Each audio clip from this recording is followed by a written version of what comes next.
नमस्कार दोस्तों, कैसे हैं आप लोग। आज मैं आपको बताने वाला हूँ कुछ ऐसे 12 कर्म जो अगर आप करोगे तो आपको बहुत अच्छी बरकत मिलेगी। आपको आपके पास में पैसा आएगा, आपके पास में जो चीजें हैं वो अच्छी होंगी, आपको आपके जो कुंडली दोष है वो भी कम होने लगेंगे। तो दोस्तों ऐसे कौन से कर्म है हम ये देखते हैं। अगर आपने अभी तक मेरा चैनल सब्सक्राइब नहीं किया है तो कृपया इसको सब्सक्राइब कीजिएगा। सबसे पहला जो कर्म है दोस्तों वो है दान।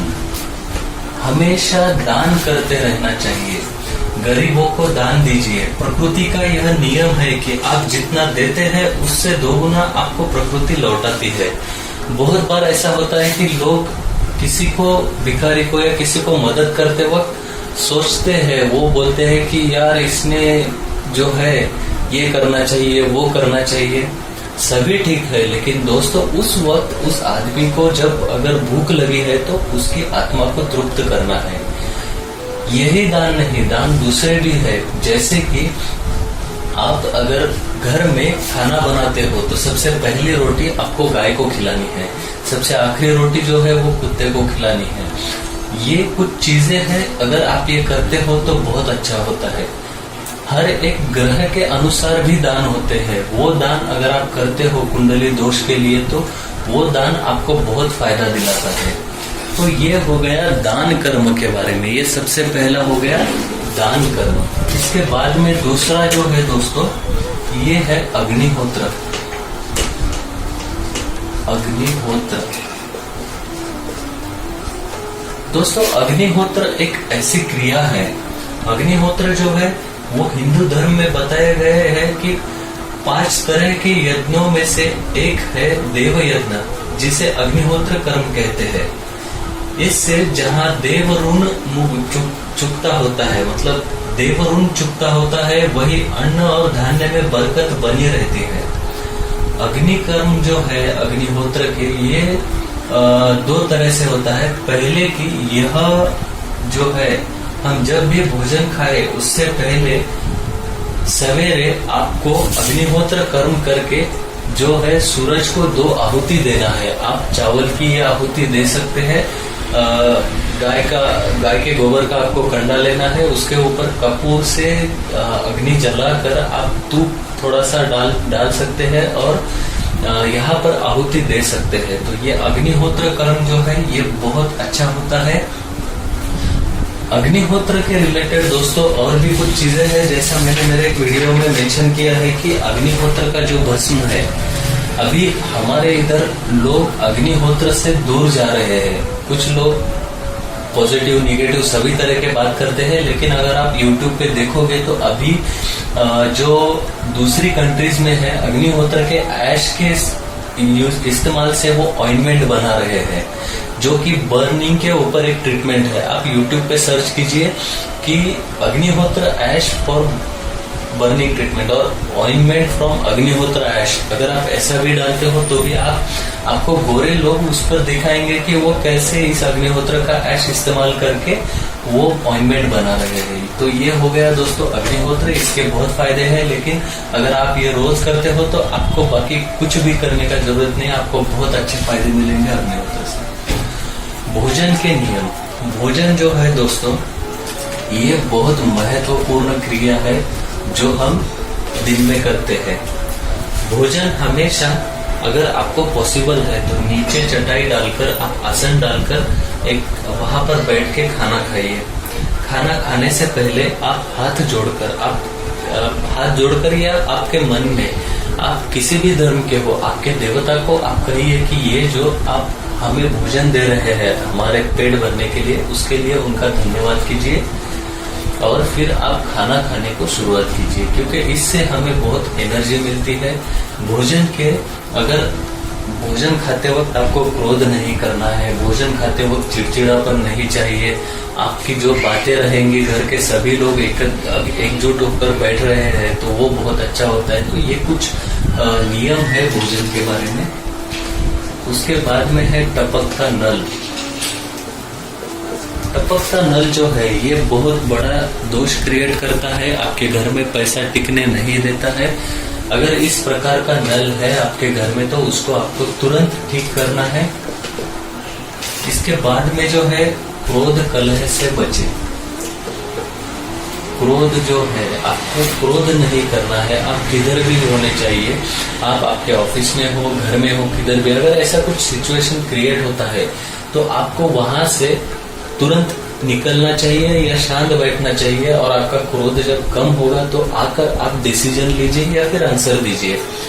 क्रोध करने से बहुत सारी चीजें रॉन्ग होती है दोस्तों, तो क्रोध नहीं करना है। क्रोध की जगह आपको शांत रह के डिसीजन लेना है। यह क्रिया बहुत हार्ड होती है कि जब क्रोध होता है, आदमी गुस्से में होता है तो खुद को कंट्रोल करना, लेकिन अगर आप ये कर गए तो आपको कोई भी नहीं रोक सकता है आपके लाइफ में। जैसा कहते हैं कि आदमी के सबसे बड़े दुश्मन जो है काम, क्रोध, मोह, मत्सर, ये जो है, तो ये इन चीजों पे अगर आप कंट्रोल करते हो तो आपको जिंदगी में आगे बढ़ने से कोई भी नहीं रोक सकता है।